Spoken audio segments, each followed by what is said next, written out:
Buenas noches. ¿Me confirman si me copian?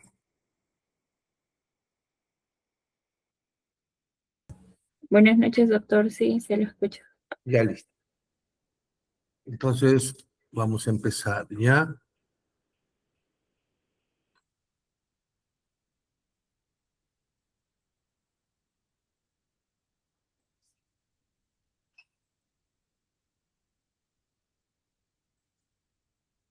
Ya, entonces, el día de hoy vamos a hablar generalidades sobre la tiroides, ¿no? Para que puedan entender, bueno, con la intención que tengan una base para que puedan entender las clases ya de disfunción tiroidea como hipotiroidismo, especialmente. Especialmente una introducción, luego vemos algunas etiologías de la patología tiroidea, la fisiopatología y las cuestiones clínicas y criterios diagnósticos. Bueno, algo que ya hemos hablado es sobre el eje hipotálamo hipoficiario. En este caso, específicamente, vamos a enfocarnos sobre la tiroides.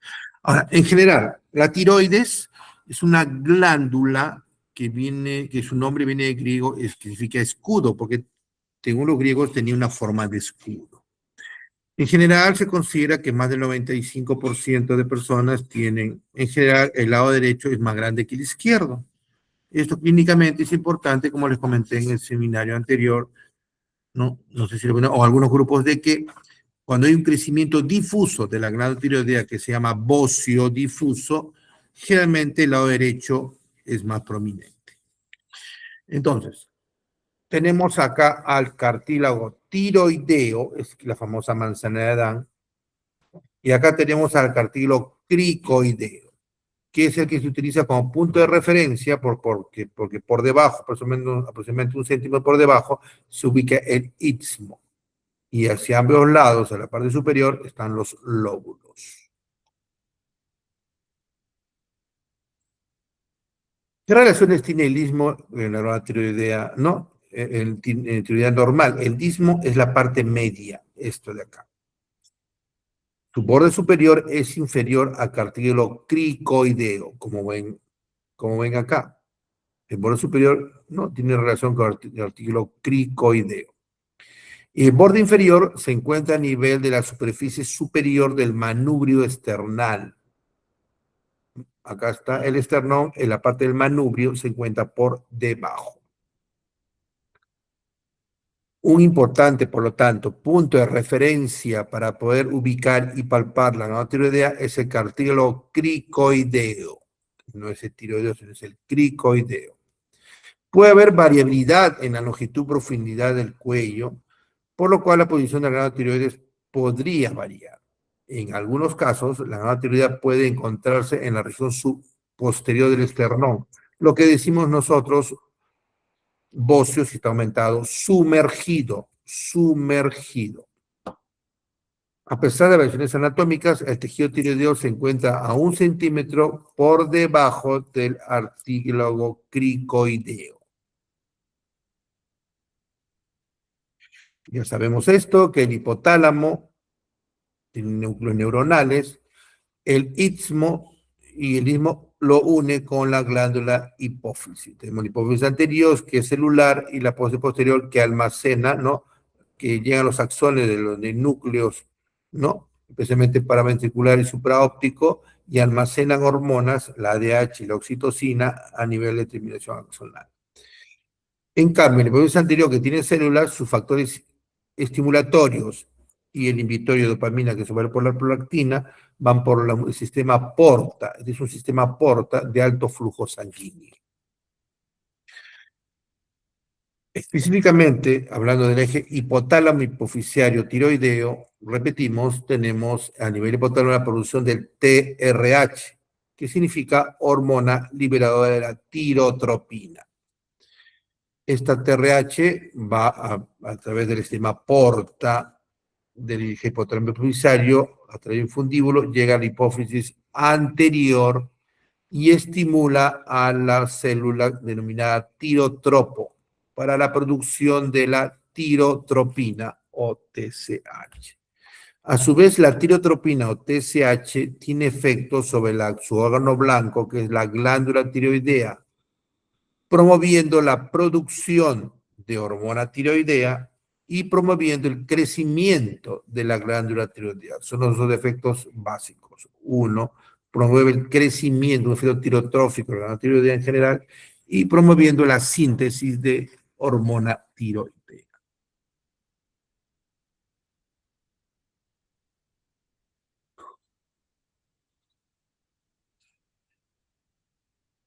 Ahora, esto que ya lo hemos hablado en la segunda clase, pero lo vamos a repetir específicamente en este punto. Uno, esos cuadros superiores rectángulos representan los núcleos neuronales en el hipotálamo. Estos círculos, ¿no?, representan a las células, ¿no?, que producen las hormonas hipofisiarias de la hipófisis anterior. Y por último está el órgano blanco. Entonces, hipotálamo, hipófisis, órgano blanco. Entonces, tenemos a la GNRH o LH, o antiguamente conocida como LHRH, que es hormona liberadora de las gonadotropinas, o conocida antiguamente como hormona liberadora de la hormona luteinizante, el LH. Esta, ¿no? Esta hormona actúa a nivel de los gonadotropos que se encuentran en la hipófisis anterior, estimulando la producción de las gonadotropinas. ¿La gonadotropina cuáles son? La LH y FSH, que tienen efectos sobre las gónadas masculina y femenina. En el hipotálamo tenemos neuronas que producen la hormona liberadora de la hormona de crecimiento, o conocida como hormona liberadora de la somatotropina, ¿no? Estos estimulan a los somatotropos a producir la somatotropina, que es la hormona de crecimiento.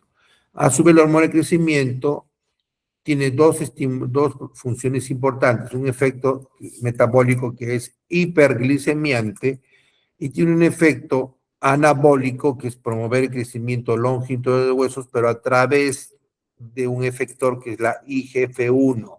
La hormona de crecimiento estimula la producción de IGF-1 o somatomina C a nivel hepático, y esta a su vez, el IGF-1 somatomina C actúa a nivel del cartílago de crecimiento, promoviendo el crecimiento longitudinal de los huesos. Tenemos a la TRH, hormona liberadora, ¿no?, de la tirotropina, estimula a los tirotropos a producir tirotropina o TSH, que ya sabemos que tiene efecto a nivel de la tiroidea. Tenemos a la hormona liberadora de la corticotropina, que estimula a los corticotropos a producir la ACTH. Esto tiene acción a nivel, ya saben, de la corteza de la glándula adrenal. Todos han visto que son factores estimulatorios que vienen del hipotálamo, a excepción de uno, que es la dopamina o factor inhibidor de la prolactina, que tiene un efecto inhibitorio para la liberación de la prolactina. Lo frena, hace que no se libere prolactina, que no suba. Correcto. Ahora, en estados patológicos, por ejemplo, en hipotiroidismo primario, en la cual está dañada la glándula tiroidea, entonces el estímulo de la hipófisis se representa por incremento de la TSH, y a su vez esto por incremento de la TRH. En esos casos patológicos de hipotiroidismo primario, el incremento de la TRH en ese momento ya tiene un efecto estimulatorio para la producción de prolactina.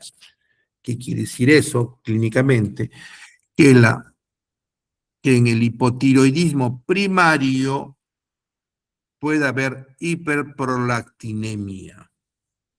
Y al revés, en los pacientes que sospechen hiperprolactinemia, hay que descartar un hipotiroidismo primario.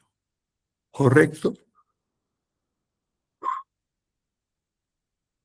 Ya. Otra cosa importante, el folículo tiroideo, saber cómo se disponen las células foliculares en la glándula tiroidea. Entonces se disponen formando, ¿no?, cavidades, si lo ven de afuera, como una pelota hecha de células foliculares que rodean, mantienen por dentro, ¿no? En este espacio extracelular, ¿no?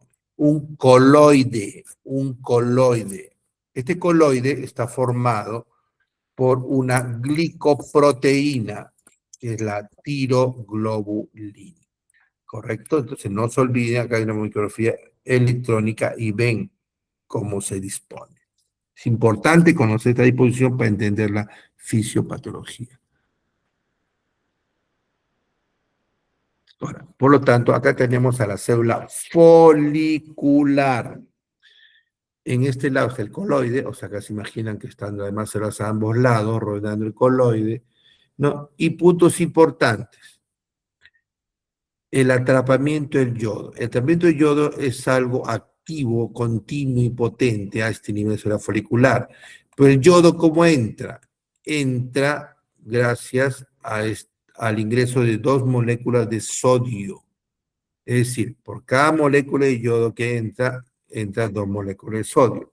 Ustedes recordarán que el sodio es predominantemente extracelular. Entonces, entra dos moléculas de sodio. Pero estamos sobrecargando el sodio de la célula. Entonces, ¿qué sucede? De manera activa, mediante la ATPase en la membrana, expulsamos al sodio. Pero para mantener las cargas, ¿no? Ingresa dos potasios. ¿No? Correcto. Ahora, entonces a partir de esto se inicia una secuencia de enzimas para la producción de hormona tiroidea. El punto importante en esto es que cuando llega al borde o la parte externa del borde de la célula folicular, ya en la parte del coloide, el yodo se oxida. El yodo se oxida. Y se oxida básicamente por una enzima que se llama peroxidasa tiroidea. Esta peroxidasa tiroidea. Y esta es la enzima que se concede en todo el proceso de formación de la hormona tiroidea como la enzima principal o limitante. ¿Qué quiere decir limitante? Que si yo corto el proceso a este nivel, corto la producción de hormona tiroidea. Quiere decir que si yo corto anterior a la producción tiroidea, puede bypassear y continuar, pero si corto acá, no se corta todo. Entonces, un paso importante para la formación de hormona tiroidea es la oxidación del yodo por la peroxidasa tiroidea. Después, progresivamente, se van formando precursores de la T3 y T4, por ejemplo, que es la MIT o monoyodotirosina, ¿no? O DIT, que es diyodotirosina. Entonces se van formando, ¿no? Y se va poniendo como la tirulina, como especie un arbolito, y en sus ramas se van acomodando los MIT y los DIT. Entonces, si juntas un DIT con un MIT, te sale el T3. Si juntas dos DIT, te sale el T4, ¿no? Y así. Y conforme se va armando, ¿no? Se va desprendiendo partes de esta glicoproteína y como es muy grande, entra a la célula folicular, pero por pinocitosis. Entra y las enzimas que degradan a la tirulina liberando T4 especialmente y T3. Y estos a través del canal MCT8 salen a la circulación sistémica. Y entonces acá está todo el proceso de la formación en general de la hormona tiroidea. Y los DIT y MIT que no salen generalmente, que se quedan, son reutilizados sus moléculas para formando un pool de yodo y volver a entrar al proceso. Por lo tanto, en la síntesis y secreción de la hormona tiroidea hay un transporte activo del yoduro a través de la membrana basal de la célula tiroidea, es decir, hay un atrapamiento del yoduro, este de acá. Hay una oxidación del yoduro e iodonización de los residuos de tirosol de la tiroglobulina. Hay una unión de las moléculas de iodotirosina en la tirulina para formar T3 y T4, lo que decía, 2 DIT o un MIT más un DIT. Hay protólisis de la tirulina con liberación de iodotironinas y iodotirosinas libres. Y quinto, hay una deiodinización de iodotirosinas dentro de las células tiroideas con conservación y reducción del yoduro liberado. Lo que decimos acá, el pool no de yodo que vuelve a reutilizarse. Otro concepto importante para conocer la fisiopatología es conocer la existencia de las deiodinasas. Su inicial es DIO. Especialmente hay tres tipos de diodinasas. ¿Qué es esta diodinasas? De convertir, por ejemplo, T4 a T3, de convertir T4 a T3 reversa, que es una especie de modo de almacenar hormona tiroidea porque no tiene acción conocida de T3 reversa, ¿no? Convertir T3 reversa a T2, convertir T3 a T2, o sea, intercambia, ayuda a intercambiar, ¿no? Algunas posiciones, algunas sustancias, el yodo, convirtiendo una hormona T4 a T3 reversa o T3 a T2. Estas dioinasas son importantes en la fisiopatología de la patología tiroidea y están básicamente, se dividen en tres tipos principales, dioinasa 1, 2 y 3, o dio 1, 2 y 3. El dioinasa 1 básicamente se localiza en hígado, el dio 2 en músculo esquelético y el 3 en placenta, útero y neurona. ¿No? Son muy importantes.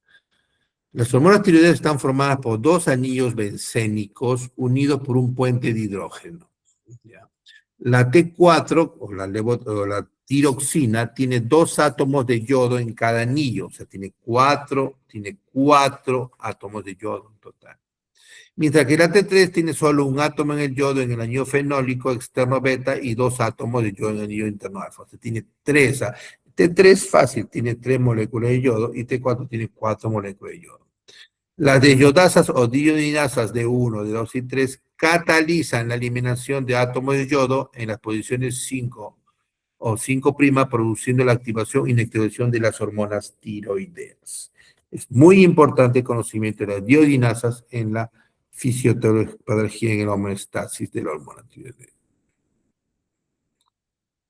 Ahora, con respecto a la actividad biológica de la hormona tiroidea, está mediada por la unión de la T3, especialmente porque me da afinidad por la T3, a receptores nucleares, los cuales se unen a los elementos de respuesta tiroideo, TRE, en los genes de respuesta a la hormona tiroidea y modula su expresión a nivel, ¿no? Ojo, a nivel genético. No olvidar que también hay receptores de hormona tiroidea, que está puesto acá, que está en el núcleo, pero también en la mitocondria, en la membrana interna de la mitocondria.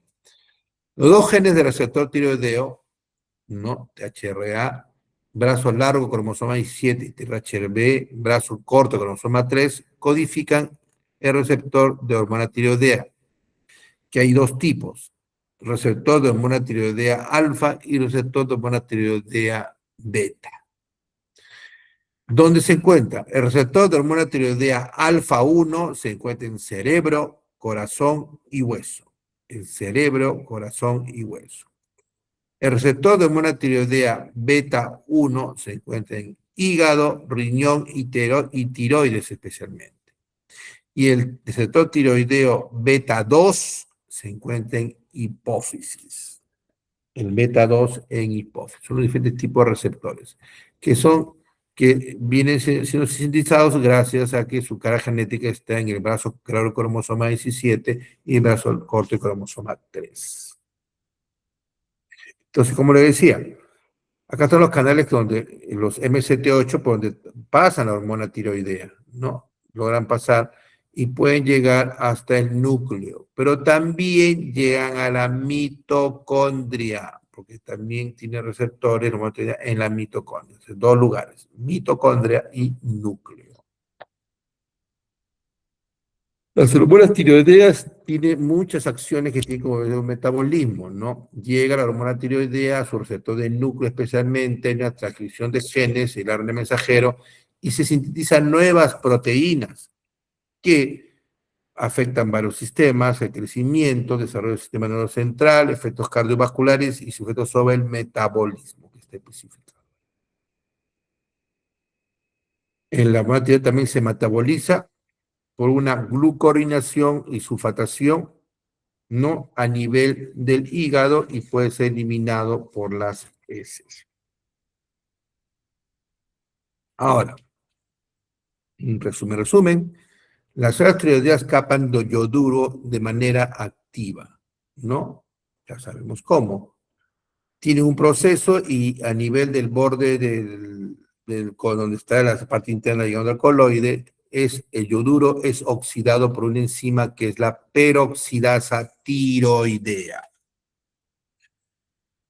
Las células sintetizan la proteína llamada tiroglobulina, que es una glucoproteína. El yodo se añade a la tiroglobulina. ¿Pero cómo? El aminoácido tirosina está en el interior del folículo formando parte de la tiroglobulina. Tirosina. Ahí tenemos la tirosina y esto es parte de la tiroglobulina. Entonces, ¿qué sucede? El yodo se añade a los residuos de tirosina de la tiroglobulina en el coloide, así de esa manera. Los residuos de tirosina se unen de dos en dos, como ya saben, tiene dos ciclos. Entonces vemos, esta molécula tiene 4 átomos de yodo, por lo tanto es la T4, no la T4.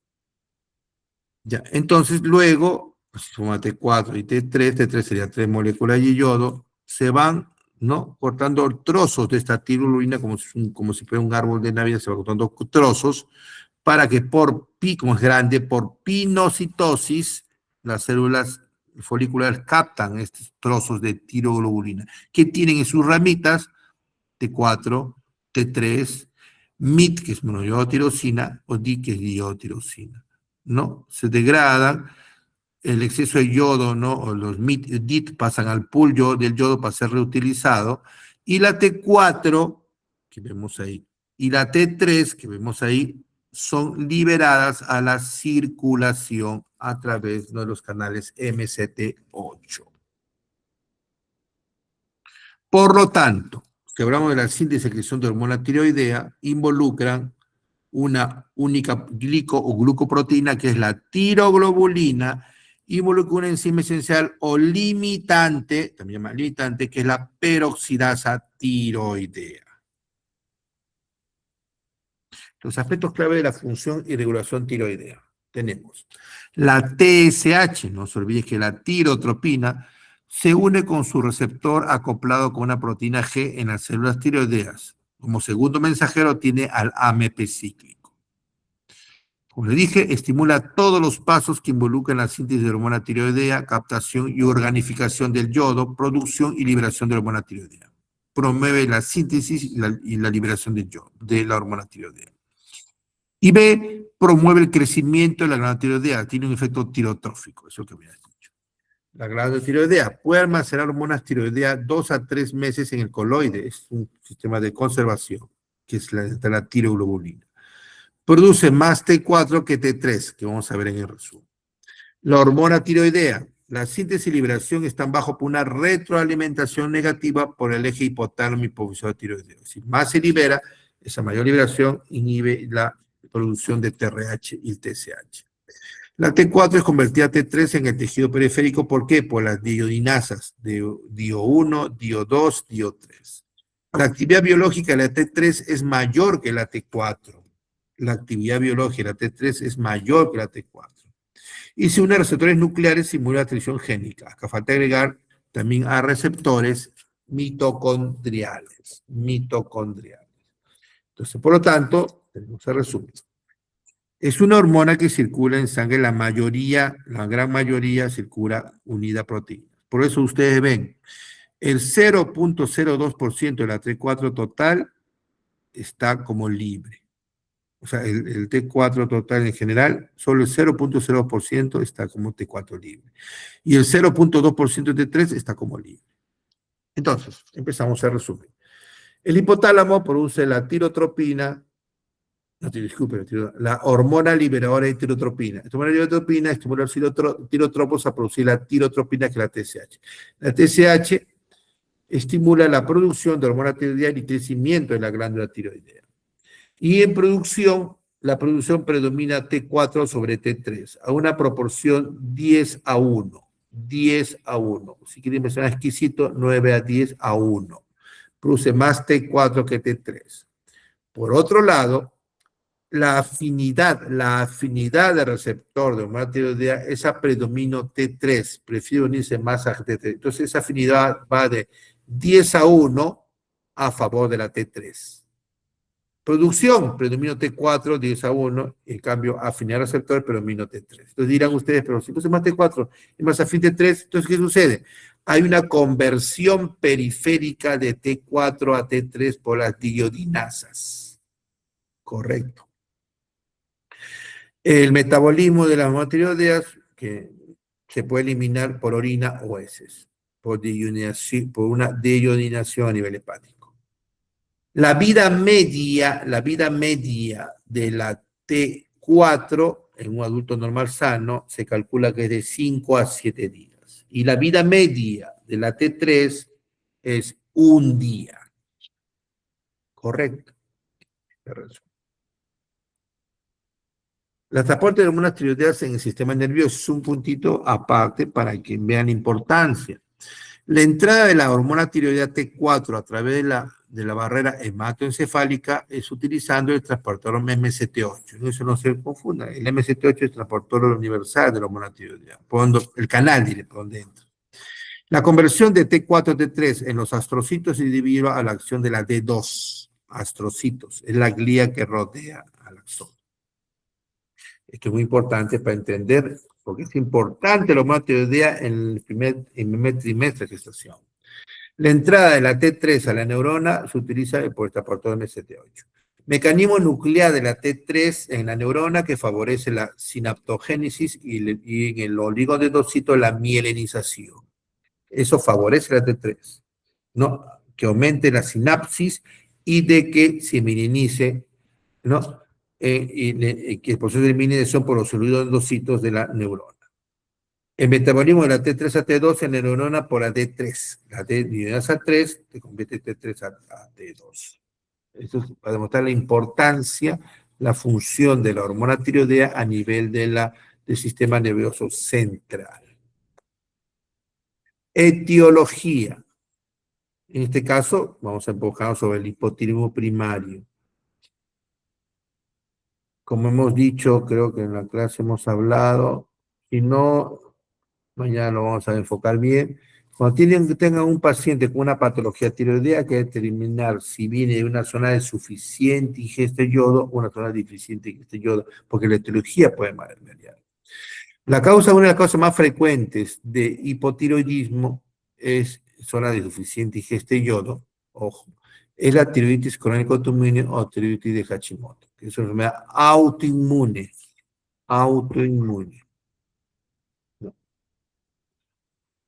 Distribuye metabolismo de yodo, irradiación o tiroidectomía, una enfermedad genética, infección, inflamación, ¿no? Y medicación. Hay medicaciones que te pueden disminuir la producción.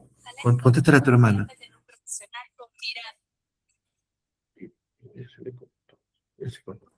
Ya. Agentes ambientales e industriales. Acá está especificado, por si acaso en la clase se lo voy a pasar en PDF, ¿ya? Así que no. En esto no especifico mucho porque lo van a hablar en la clase correspondiente a tiroides. ¿No? Daño, lesiones hipotálamo, infección, inflamación y congénito. ¿No? Cultivo consultivo, resistencia a la hormona tiroidea menos frecuente. Fisiopatología. Si hablamos de causas frecuentes de hipotiroidismo según el nivel de ingesta de yodo, como le decía, si ingesta de yodo es suficiente, como en ciudades de la costa, porque el yodo es arrastrado a la costa por el agua, el arrastre, ¿no? El agua, por eso los alimentos, el agua es más rico en yodo en la costa. La primera causa de hipotiroidismo es tiroiditis de Hashimoto o tiroiditis con autoinmune. Pero si es una zona deficiente ingesta de yodo, como algunas zonas de pozo endémico, que antes más había zonas marcadas en la sierra, por ejemplo, en nuestro medio, ojo, y hay grandes cantidades de extensiones de población en África, en Asia, que todavía tienen deficiencia de yodo, y viene una zona deficiente ingesta de yodo, entonces la primera causa de hipotiroidismo es deficiencia de yodo, que eso no es autoinmune. Correcto. Ahora, entender esto, ¿no?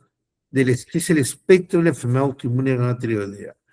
Dependiendo el predominio de autoanticuerpos, se expresa el cuadro clínico.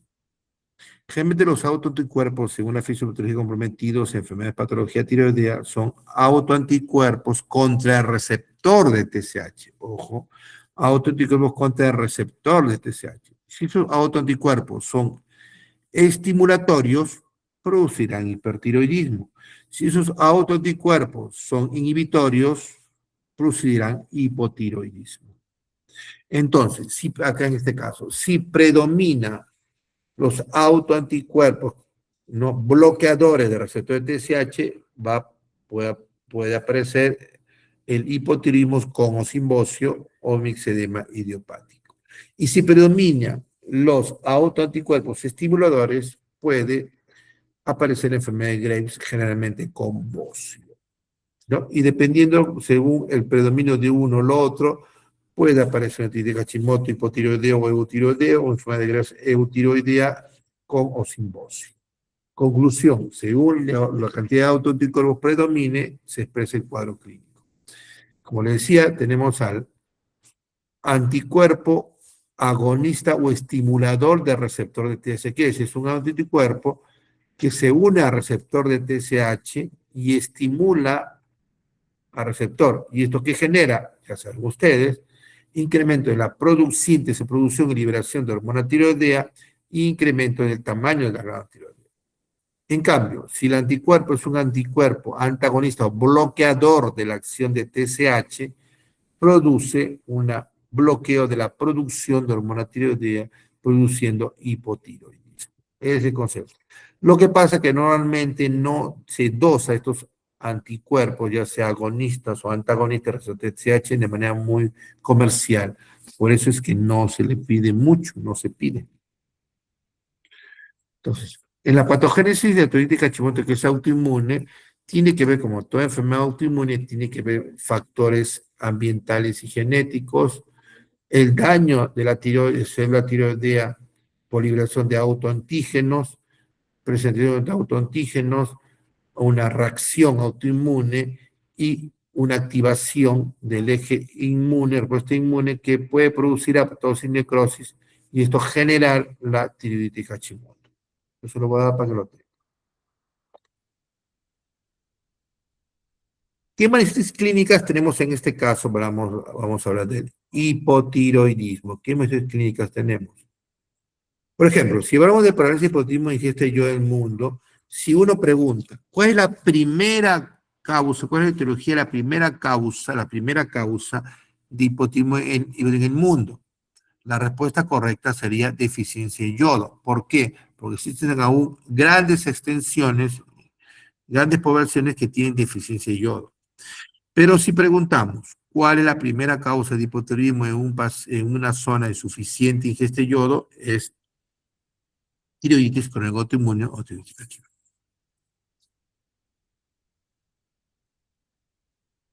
Entonces, el TSH, ¿no? Entonces, se recomienda para el descarte de función tiroidea, pero en general en nuestros medios siempre recomiendo el TSH y el T4. ¿Cómo identificamos hipotiroidismo? Ya lo saben ustedes, con un T4 bajo, T4 libre. FT4 es free T4, o sea, T4 libre bajo y TSH elevado. Es un hipotiroidismo primario. Si tenemos un T4 libre bajo con un TSH bajo, o entre comillas, anormalmente normal es un hipotiroidismo secundario. Si tenemos un T4 libre normal, TSH normal, se dice eutiroideo. Ahora, en cuestión de los síntomas, por ejemplo, tened en cuenta que en todo, también y otras patologías, cuando uno ve la sintomatología, compara pacientes que tienen la patología con controles sanos. Así se hace. Entonces, ustedes analizan, estos son pacientes con hipotiroidismo, estos son controles sanos. Entonces, ¿qué quiere decir? Que el reflejo aquiliano, exactamente la segunda fase del reflejo aquiliano prolongado, ¿no? Es más sensible, más frecuente en los hipotiroideos que en los normales. Si ustedes analizan, entonces podemos decir cuál es el signo más sensible y específico para el diagnóstico clínico del hipotiroidismo. La respuesta sería el reflejo aquiliano, demostrándose por una segunda fase de reflejo prolongado. Porque vean ustedes, ven, frecuencia de pulso, pero así como se ve con frecuencia en el hipotiroidismo, también se ve en frecuencia en los controles, ¿no? Y así por el estilo. Síntomas y signos. ¿Qué otro diferencial debe tener el hipotiroidismo basado en la similitud y síntomas? Por ejemplo, causas endocrinológicas, enfermedad de Addison, que tiene síntomas parecidos, obesidad, menopausa, hipopituitarismo, diabetes mellitus tipo 1, hipercalcemia. Enfermedades autoinmunes, como enfermedad celíaca, anemia perniciosa, artritis reumatoidea, que pueden tener síntomas muy parecidos a un hipotiroidismo. Daño crónico terminal, como enfermedad renal crónica, enfermedad crónica hepática, insuficiencia cardíaca crónica. Hematología, como la anemia con deficiencia de hierro, mieloma múltiple. Deficiencias nutricionales, como deficiencia de vitamina B1, B12 y D, deficiencia de ácido fólico, y salud mental, como depresión, ansiedad, estrés crónico, patrones alterados de sueño. Se encuentran todas las patologías, todas las circunstancias que pueden semejar en cierto grado al hipotiroidismo, otro como síndrome de fatiga crónica, fibromialgia, síndrome postviral, demencia. La piel seca, fatiga, constipación, que es el estreñimiento, generalmente no se expresan en los grados leves del hipotiroidismo y deberían buscarse otras causas. Si tengo hipotiroidismo leve, el paciente tiene piel bien seca, fatigado y estreñido, debo sospechar que debe haber otra causa porque un hipotiroidismo leve generalmente no lo produce. El reflejo aquiliano tiene una sensibilidad, nunca lo olviden, del 77% y una especificidad del 93% para confirmar o excluir el hipotiroidismo. El reflejo aquiliano tiene una sensibilidad del 77% y una especificidad del 93% para confirmar o excluir el hipotiroidismo. Queda por investigar si el incremento de dosis de levotiroxina en un paciente con sintomología residual, pero como lo es normal en TSH, produzca beneficios, pero manteniendo un TSH dentro del rango de referencia. ¿Esto a qué se refiere? Que los pacientes que tienen hipotiroidismo, pero uno los trata con levotiroxina, el objetivo es normalizar la TSH de 4 libres. Pero aún hay unos síntomas medio raros, aumentemos más la dosis, pero sí incrementar la T4 libres. Esto todavía no y algunos mejoran, pero no está siendo aceptado al 100%, ¿no? En los últimos severos hay una caída del tercio externo de las cejas. Estos son cuadros de riesgo, ¿no? ¿Ya? Esta es la clase que quería dar, ¿correcto? A ver. Ya en la parte clínica, las clases, bueno, al menos las mías son así más gráficos. Ya les he dado algunos conceptos claves. El día de mañana, por favor, me falta que me confirme la delegada, pero hemos quedado que sea de 2 a 4. Van a hacer el seminario conmigo. Vamos a hacer sobre tiroides. Yo no se preocupen. Lo que les pido que se aprendan bien es que hayan apuntado bien esto. Les voy a pasar el PDF de esto, lo revisan para que mañana podamos, a menos con esto, tratar de hacer algún caso clínico o profundizar algunos detalles. ¿Ya? Ahorita se lo pasa al delegado general, la clase en PDF de esto, y mañana queda un. Pero antes de eso, por favor, prendan sus cámaras para poder tomar fotos, porque aún no firmamos contrato y necesitamos evidencia. ¿Ya? Por favor, prendan sus cámaras un ratito.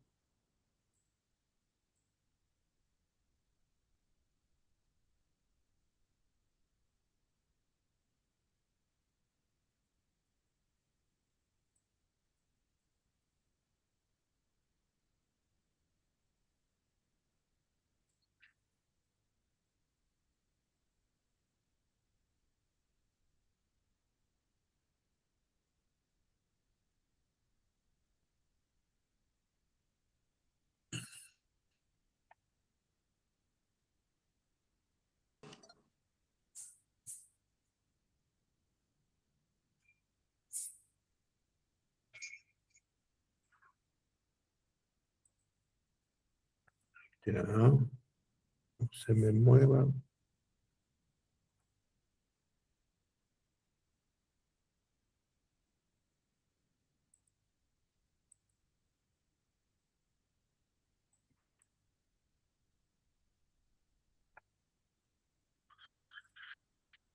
Bueno, entonces, ya, tú un ratito le paso la clase, ¿ya? Entonces, mañana, estoy confundiendo la hora, pero normalmente hemos quedado a las 2 de la tarde para mañana hacer el seminario, de 2 a un cuarto para las 4, por lo menos. ¿Ya? Correcto, todos juntos, ¿ah? Los dos grupos, creo que son 40 en total. ¿Ya? ¿Listo? Hasta luego. Gracias, doctor. Gracias, doctor. Gracias, doctor.